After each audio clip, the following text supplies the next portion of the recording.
You haven't missed anything, but before we go on, let's see how things are back at the pool. Hi, Kathy. Are our unlucky couple getting over there ducking okay? They're fine, thanks, Bob. We've just given them a rub down with a nice dry bottle of champagne.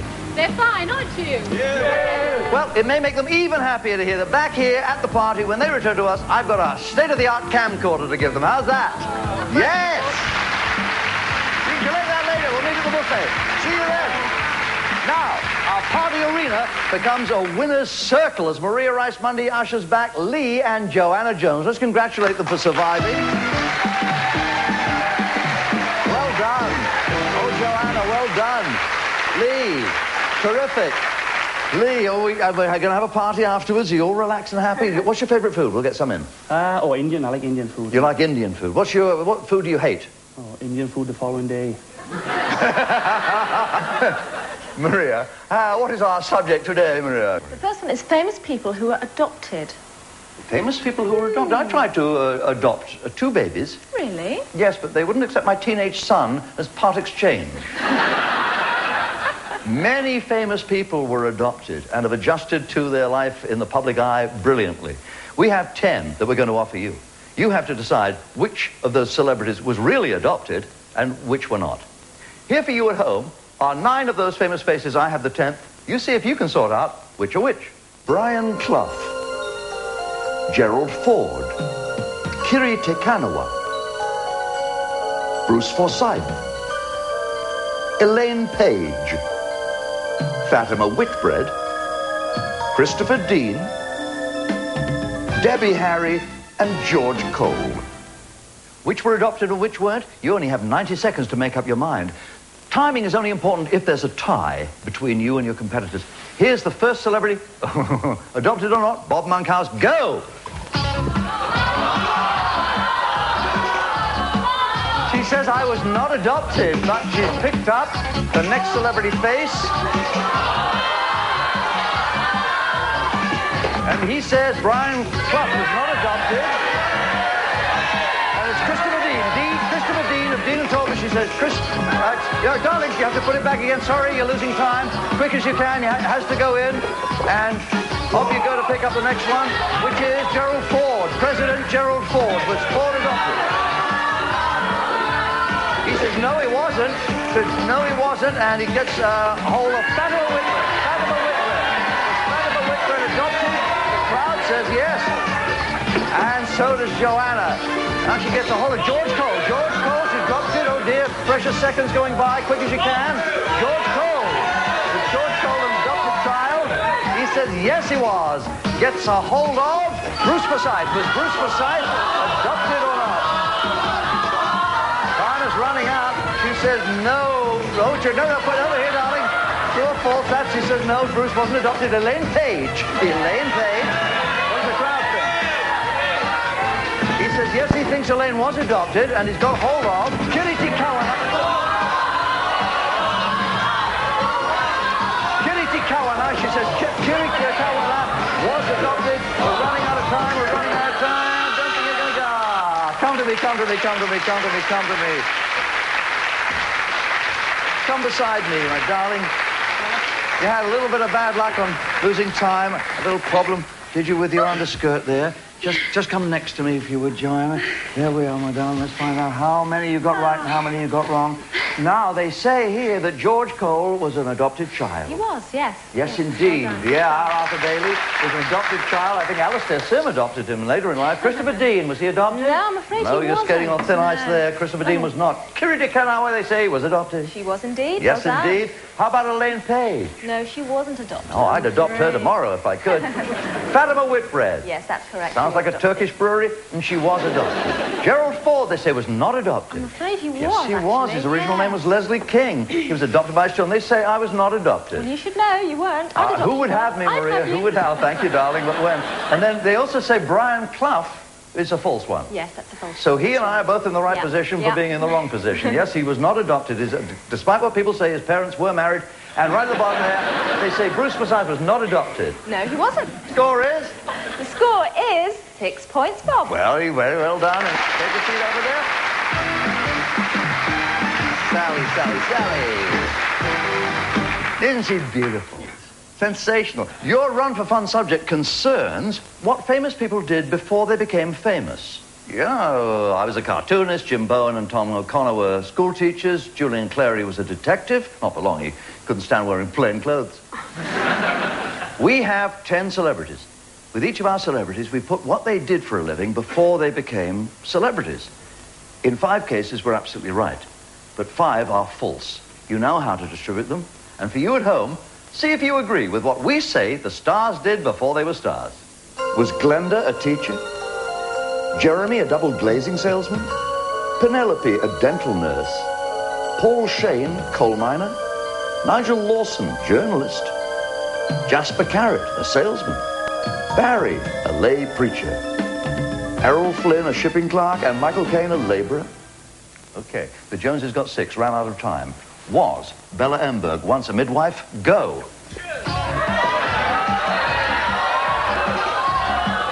Says no, absolutely not, and grabs hold of Michael Caine. Was he once a labourer? Was Michael once a labourer? The crowd says yes, and the next one up is Paul Shane. Was Paul Shane once a coal miner? Was Paul a coal miner? Yes, you say Paul Shane was a coal miner. Grab a hold of Glenda Jackson. Was Glenda a teacher? Was Glenda Jackson once a teacher? He says, no, Glenda Jackson never was a teacher. Grabs hold of Errol Flynn, a shipping clerk. Was Errol Flynn a shipping clerk? You say, no, Errol Flynn was never a shipping clerk. Grab a hold of Barry Humphries. Was he a lay preacher? Barry Humphries?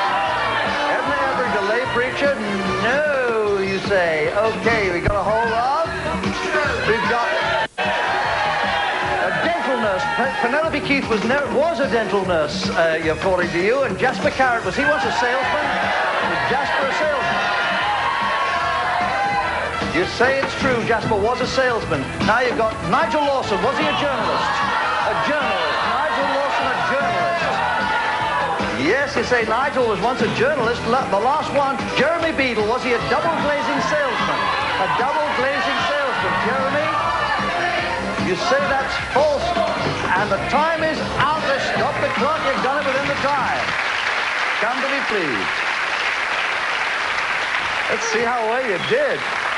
Well, I think they did pretty well. They say Michael Caine was once a labourer before he was famous. Was indeed. Michael Caine was a labourer. They say Paul Shane was a coal miner. He was too. My favourite comedian actor. He's brilliant. They say Jasper Carrot, who's a great comic too, he was a salesman. He was once a salesman, yeah. That's how he learned to sell his routine so brilliantly. Penelope Keith, they say, was a dental nurse. No, I'm afraid she wasn't. What a shame. Should have been perfect saying, you haven't got an appointment. And they say Nigel Lawson was a journalist. He was, He was the financial editor, I think, for the Sunday Telegraph. They say Bella Emberg was never a midwife. She wasn't. Can you imagine it? She wasn't. That is false. They say Errol Flynn was never a shipping clerk. He was, as a matter of fact. Yes, he was, in the Antipodes, New Zealand, I think. They say Barry Humphries was never a lay preacher. He never was, no. No, maybe a drag racer. And they say Glenda Jackson was never a teacher. That's also correct. She could have been a midwife. She wanted us all to be in labour. And that gives us a... Oh, wait, one more. Jeremy Beadle, they say, was never a double glazing salesman. That is also correct. What a shame. You can hold up a pane of glass and say, you've been framed. And the score is... 8 points, Bob. You have successfully completed that round. Would you change place, please, with the Joneses?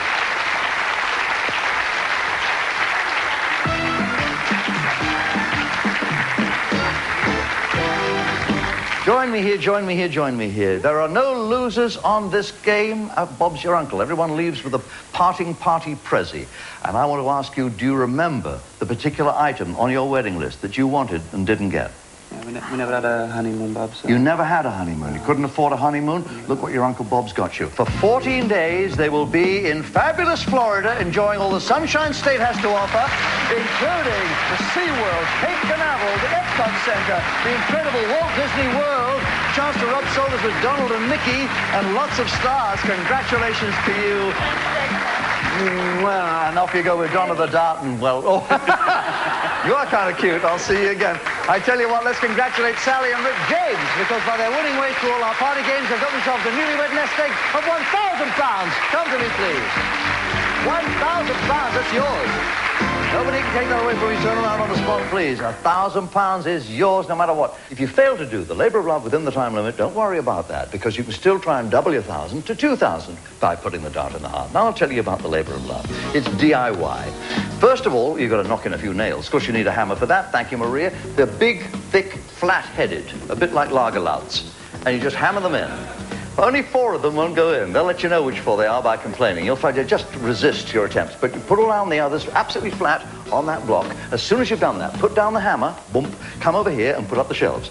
Oh, there's a problem with the shelves. You see those uprights, the supports that support the 4 shelves? They're not the same size. You've got to find them so they'll match, otherwise your shelves will be askew, and we don't want askew shelves. As soon as you've got all 4 shelves up, do it fast, because you've still got one last thing to do. You've got to go over here, get those plants, put them on the bottom shelf. On the second shelf, you put the pots of paint, 4 of those. On the next shelf, third one up, you put the trug and the watering can. And finally, on the very top shelf, the trickiest thing of all, you put the weed killer can, you see that spray there? And the sack full of potatoes, and that's heavy to put on that top one. Remember, Rick, you can always climb on your wife's shoulders, and I'm not being funny when I say it actually might be a way to do it.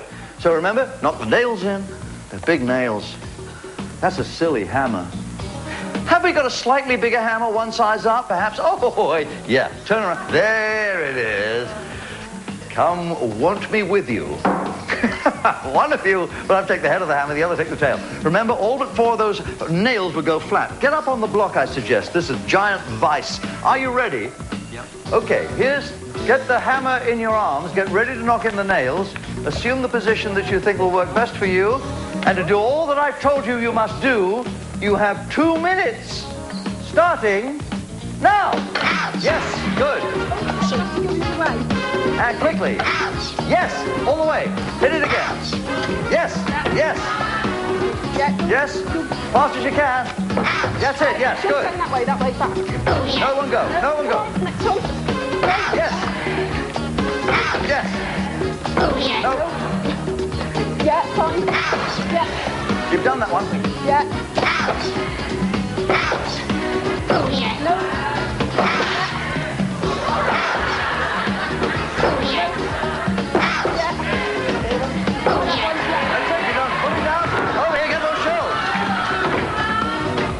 Across to your here, get the uprights there. That's great. Quick as you can. You want 2 the same height? Yes, you've got 2 the same height. You've got 2 the same height. Put them here and here. Yes. Good. Get your first shelf on. Quick as you can. Teamwork, teamwork. That's what marriage is all about. 2 the same size. These 2. No, they're not the same, are they? Looks good. Shelf. Yes. On the same height.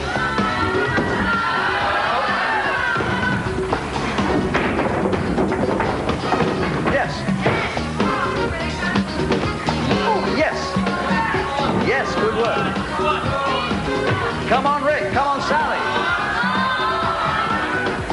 It can be done. Well done, Rick. That's the next upright. Well done. All the plants on the bottom shelf. Well done, Sally. Here comes the top one.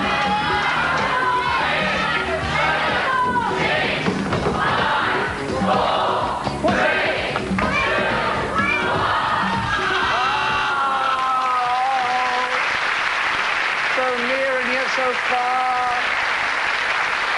Oh, I'm sorry, darling. Rick, come on beside your ride. So close. You were within 2 seconds of getting that done within the time. Don't worry about it. Listen, you did a tremendous job. Don't forget that you can still double your £1,000 to £2,000 cash. And get your breath back, because you're about to fire Cupid's bow. Which one of you is going to wear the blindfold? This can be me, Bob. Okay, Rick. In that case, Sally, take your place in the firing seat. Good luck.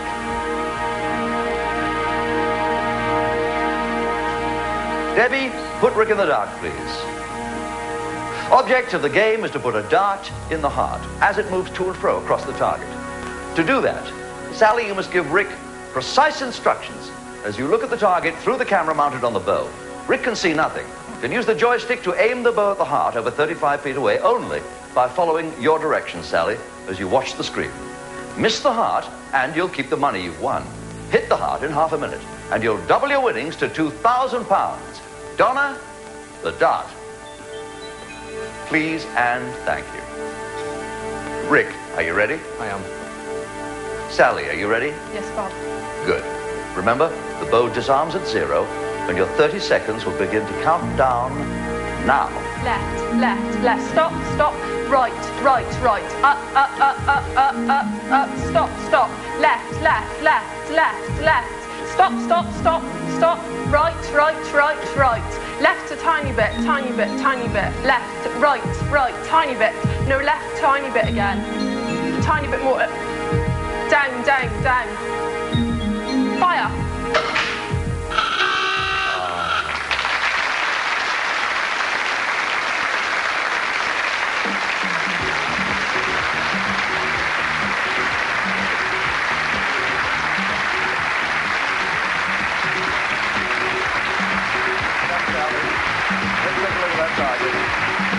See how close he came?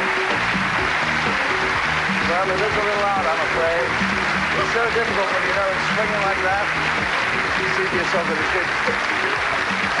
May I remind you, folks, that Rick and Sally are systems analysts for missile firing in the RAF. But there's £1,000 for playing our party game so successfully so far.